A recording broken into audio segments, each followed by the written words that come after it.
May mga pangyayari talagang hindi ka panipaniwala, pero salamat sa camera, may ebidensyang magpapatunay sa mga eksenang nakakagulat at hindi mo inakala. Paggising sa umaga, hirap mag-isip ng almusal tong si tropa. Gusto daw niya kasing kainin yung mainit-init na tender na, juicy pa.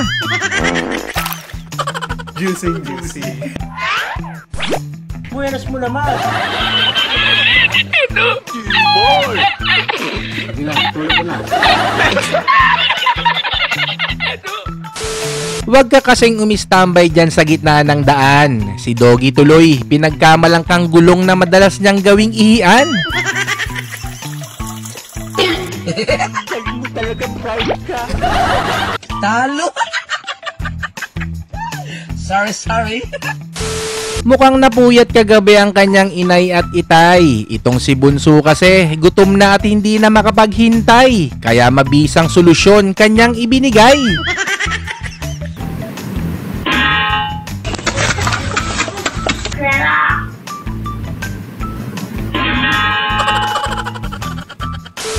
Wag na wag mong sasabayan ng toyo ni Commander kung ayaw mong magaya sa sinapit ni brother.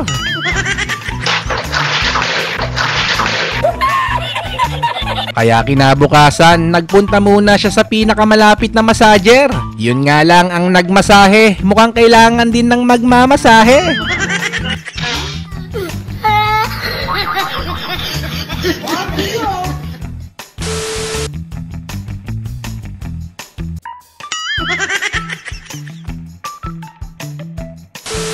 Muntik nang may masirang relasyon dahil sa maling akala. Ito kasing si ate, yumayakap ng pabigla-bigla. Kahawig kasi ng asawa niya, biglang nagpakita.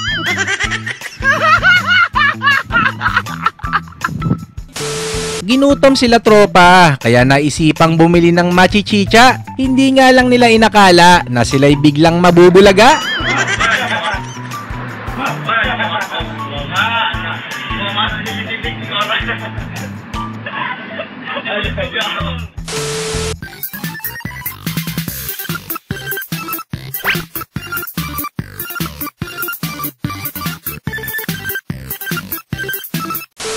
Pila sa salon ay sobrang haba, kaya customer nilang baka hindi na nakapag-antay pa.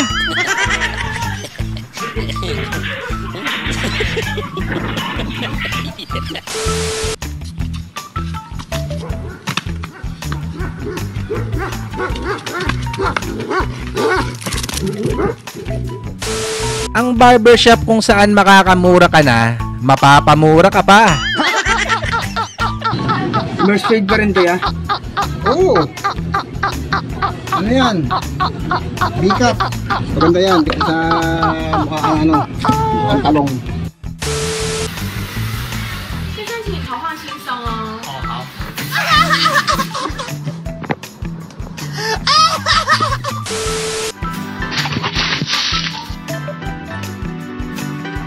Sugod na sa trending na samgyupsalan. Only drinks ka na, only ligo ka pa.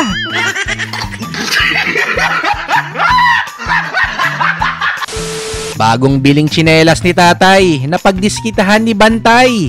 Kaya pala mga tao doon, mga tsinelas ay magkakaiba ang kulay.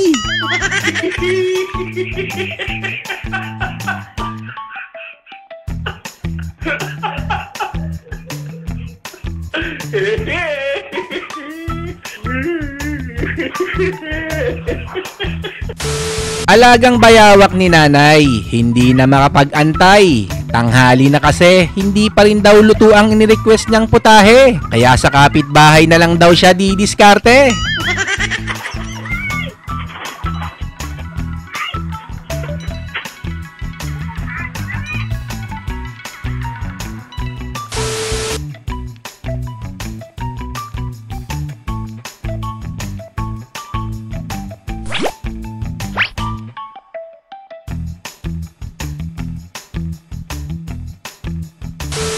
Si tropa ay napagalitan ni boss, kaso nga lang nahuli sa camera ang kanyang paggante, kaya naman napaaga ang kanyang pagkasesante.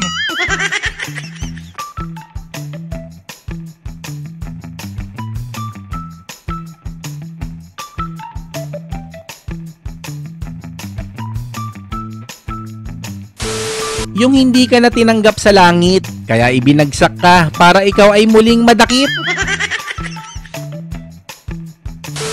Siguradong wala talagang maniniwala kung hindi ito nakuhaan sa camera.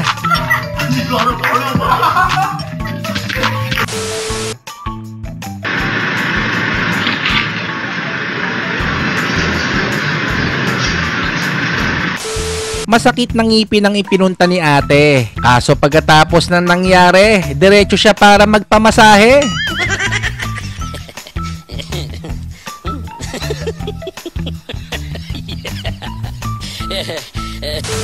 Kaya pala biglang nagkasabaw ang ipinadala niyang pagkain sa kamag-anak. Ganito pala ang tunay na nangyari.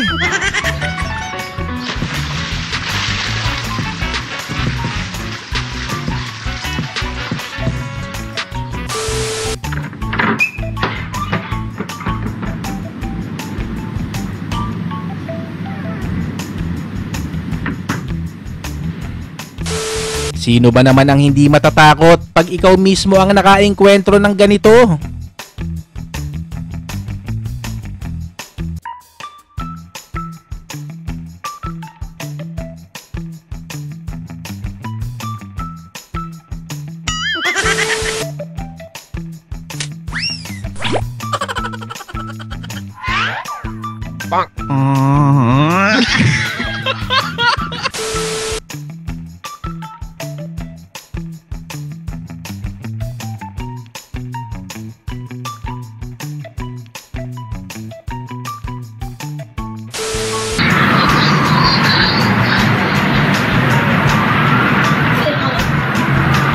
Naka-jackpot ng rider si ate. Sobrang bilis ng kanyang naging biyahe.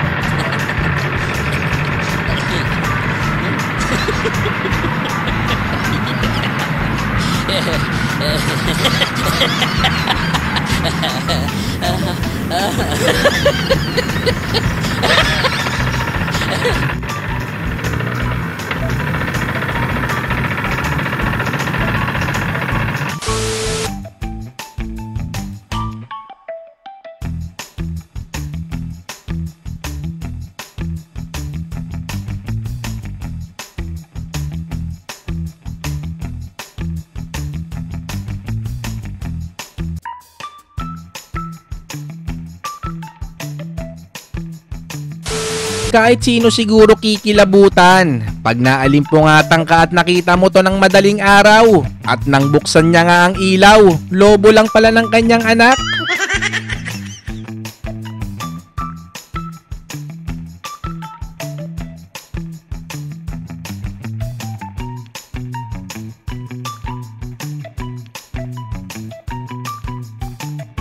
Siguradong hindi na ulit mag-OT itong si Insan dahil sa naranasan niya sa kanilang opisina.